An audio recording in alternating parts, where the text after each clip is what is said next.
tentang aset lancar. Jangan lupa simak videonya ya guys. Nah, jadi kita akan masuk ke pengertian aset lancar. Apa sih aset lancar itu? Aset lancar yang diharapkan segera untuk dapat direalisasikan atau dimiliki untuk dipakai atau dijual dalam waktu 12 bulan sejak tanggal pelaporan atau 1 tahun. Jadi kita sekarang akan masuk ke pengertian kas dan setara kas. Pengertian uang tunai dan saldo simpanan di bank yang setiap saat dapat digunakan untuk membiayai kegiatan pemerintah. Tuannya diakui saat diterima atau dikeluarkan dari RKUN atau rekening kas umum negara atau RKUD, rekening kas umum daerah. Nah, dan untuk pengukurannya itu diakui sebesar nilai nominalnya. Nah, kita akan masuk ke contoh transaksi yang melibatkan kas. Seperti di tanggal 10 Maret 2024, Bendahara Penerimaan Dinas Pendapatan menerima kas dari restribusi parkir halaman aula yang sudah ditetapkan sebelumnya 2 juta rupiah. Jurnal finansialnya atau LO, keterangannya kas, keterangannya di debit kas di bendahara penerimaan bertambah di debit 2 juta rupiah dan piutang restribusi parkir halaman aula bertambah di kredit senilai 2 juta rupiah. Dan untuk jurnal anggaran atau LRA-nya yang perubahan SAL bertambah di debit 2 juta rupiah dan pendapatan LRA parkir halaman aula bertambah di kredit 2 juta rupiah. Lanjut kita ke investasi jangka pendek. Apa sih investasi jangka pendek itu? Investasi jangka pendek adalah investasi yang dapat segera dicairkan dan memiliki jangka waktu di atas 3 bulan sampai 12 bulan. Contohnya deposito, pembelian surat berharga jangka pendek, saham yang diperoleh dengan tujuan dijual kembali dalam tempo 12 bulan atau kurang. Pengakuan investasi jangka pendek adalah diakui saat bukti, sertifikat, atau dokumen yang dipersamakan diterima. Dan untuk pengukuran investasi jangka pendek adalah surat berharga dicatat sesuai nilai perolehan atau nilai wajar. Deposito jangka pendek dicatat sebesar nilai nominalnya. Nah, kita akan masuk ke contoh transaksi investasi jangka pendek. Datanya yaitu tanggal 28 Februari 2023, pemerintah menetapkan dananya sebesar 300 juta rupiah pada deposito berjangka 6 bulan dan dapat diperpanjang. Bunganya 10%. Pada tanggal 31 Agustus 2023, diterima bunga deposito sebesar 15 juta rupiah. Deposito ini sampai dengan akhir tahun belum dicairkan juga. Dan untuk jurnal finansialnya atau LO-nya di tanggal 28 bulan 2 2023, keterangannya investasi jangka pendek bertambah di debit sebesar 300 juta dan kas bertambah di kredit sebesar 300 juta. Di tanggal 31 bulan 8 2023, keterangannya kas bertambah di debit sebesar 15 juta rupiah dan pendapatan bunga LO sebesar bertambah di kredit sebesar 15 juta rupiah juga. Dan di tanggal 31 bulan 12 2023, piutang bunga bertambah 10 juta rupiah di debit. Pendapatan bunga LO bertambah di kredit sebesar 10 juta rupiah. Dan kita masuk ke jurnal anggaran atau LRA. Di tanggal 28 bulan 2 2023, keterangannya pengeluaran pembiayaan investasi jangka pendek bertambah di debit sebesar 30 juta rupiah. Dan estimasi perubahan SAL bertambah di kredit sebesar 30 juta rupiah. Di tanggal 31 bulan 8 2023, estimasi perubahan SAL bertambah di debit sebesar 15 juta rupiah. Pendapatan bunga LRA bertambah di kredit 15 juta rupiah. Dan untuk tanggal 31 bulan 12 tahun 2023 itu tidak ada jurnal. Baik, berikutnya saya akan menjelaskan piutang jangka pendek. Piutang jangka pendek itu adalah piutang yang diharapkan diterima kembali dalam jangka waktu 12 bulan atau kurang sejak terjadinya piutang tersebut. Biasanya itu jangka waktunya itu 12 bulan karena merupakan aset lancar. Nah, untuk pengakuannya itu diakui ketika hak klaim mendapatkan arus kas, masuk atau manfaat ekonomi lainnya. Sedangkan pengukurannya diakui sebesar nilai nominal atau nilai klaim. Berikutnya ada contoh jurnal piutang, yaitu contohnya tanggal 1 Maret 2023 Dinas Pendapatan mengeluarkan surat penetapan untuk restribusi parkir sebesar Rp1.500.000. Untuk jurnal finansial atau LO-nya tanggal 1 bulan 3 2024 itu piutang restribusi parkir di debit sebesar Rp1.500.000, sedangkan pendapatan LO restribusi parkir di kredit sebesar Rp1.500.000.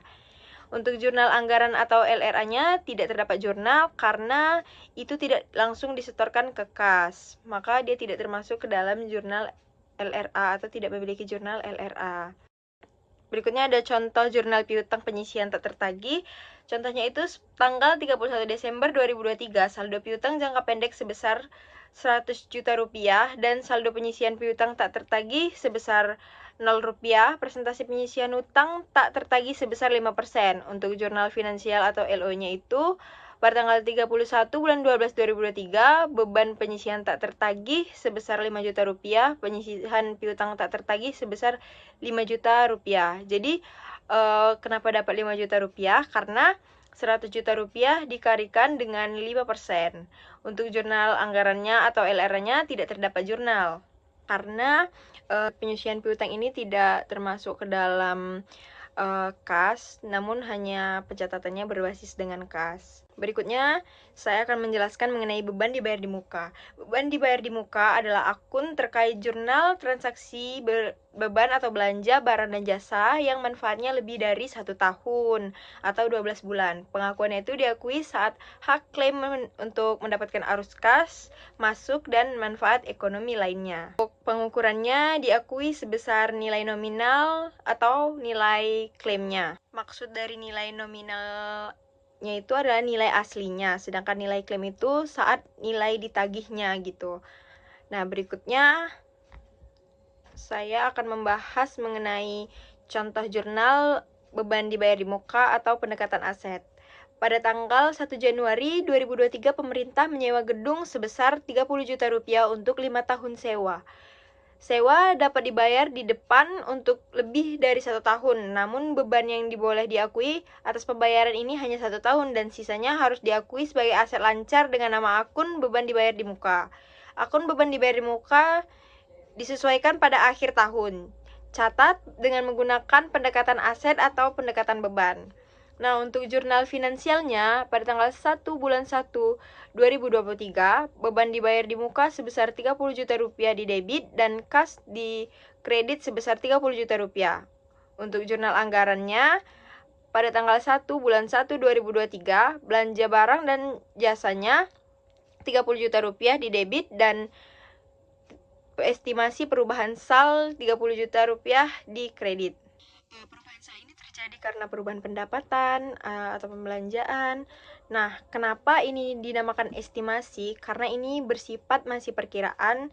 Jika dia sudah pasti, maka namanya itu realisasi. Untuk jurnal penyesuaian pada akhir tahun pertama, sewa yang terpakai adalah Rp30 juta per 5 tahun. Maka untuk jurnal finansialnya, pada tanggal 31 bulan 12 2023, beban jasa di debit sebesar Rp6 juta dan beban dibayar di muka sebesar Rp6 juta di kredit.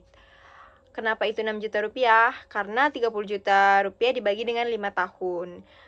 Berikutnya itu tidak ada jurnal anggaran pada beban dibayar di muka ini.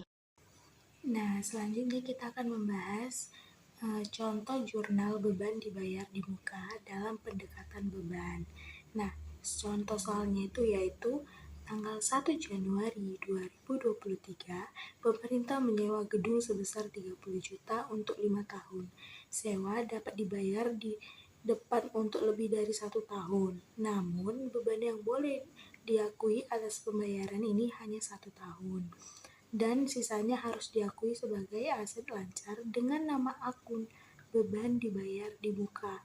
Akun beban dibayar di muka disesuaikan pada akhir tahun.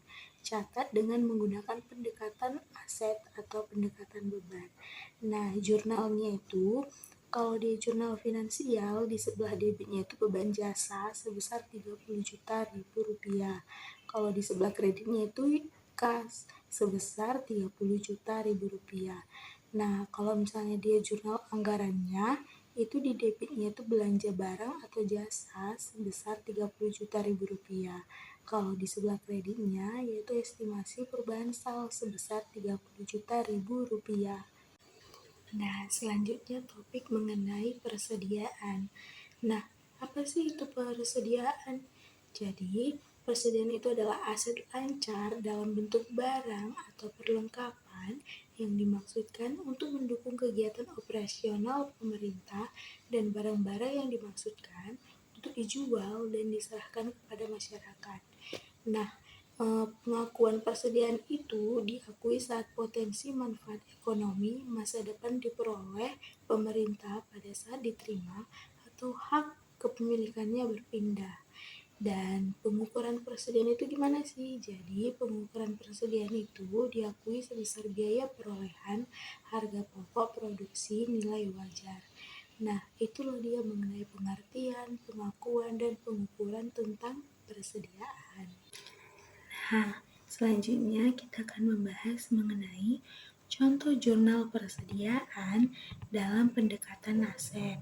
Nah, contohnya itu tanggal 1 Februari 2023 membeli persediaan alat kantor sebesar 15 juta. Nah, kita masukkan jurnalnya. Kalau di jurnal finansial, di sebelah debitnya itu persediaan sebesar 15 juta dan di sebelah kreditnya yaitu kas sebesar 15 juta ribu rupiah. Nah, kalau misalnya dia jurnal anggarannya itu di sebelah debitnya itu belanja sewa gedung sebesar 15 juta ribu rupiah, di sebelah kreditnya itu estimasi perubahan saldo sebesar 15 juta ribu rupiah.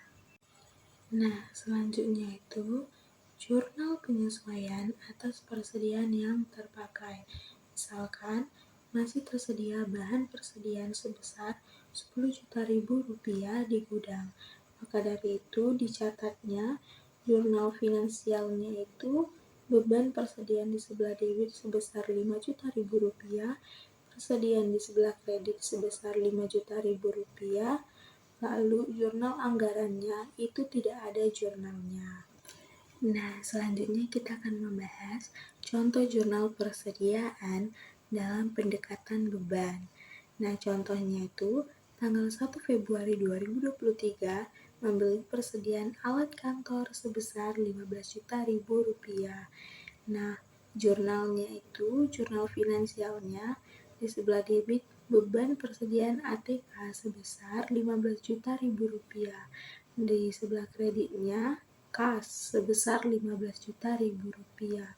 Namun di jurnal anggarannya di sebelah debit belanja ATK sebesar 15 juta ribu rupiah, di sebelah kreditnya estimasi perubahan saldo sebesar 15 juta ribu rupiah. Nah, selanjutnya jurnal penyesuaian atas persediaan yang terpakai, misalkan masih tersedia bahan persediaan sebesar 10 juta ribu rupiah di gudang, maka itu dicatat jurnal finansialnya di sebelah debit persediaan sebesar 10 juta ribu rupiah.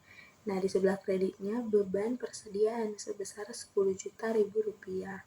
Nah, untuk jurnal anggarannya itu tidak ada jurnalnya. Nah, jadi kesimpulannya aset lancar adalah sumber daya perusahaan yang diperkirakan dapat dicairkan, digunakan, atau ditukar menjadi kas dalam jangka waktu 1 tahun atau 1 siklus operasi normal. Aset ini memiliki fungsi utama sebagai penunjang likuiditas, yaitu kemampuan perusahaan memenuhi kewajiban jangka pendeknya. Nah, keberadaan aset lancar yang cukup dan terkelola dengan baik mencerminkan kondisi keuangan yang sehat, meningkatkan kepercayaan kreditor, dan mendukung kelancaran operasional perusahaan. Itulah dia kesimpulan dari materi dengan topik aset lancar.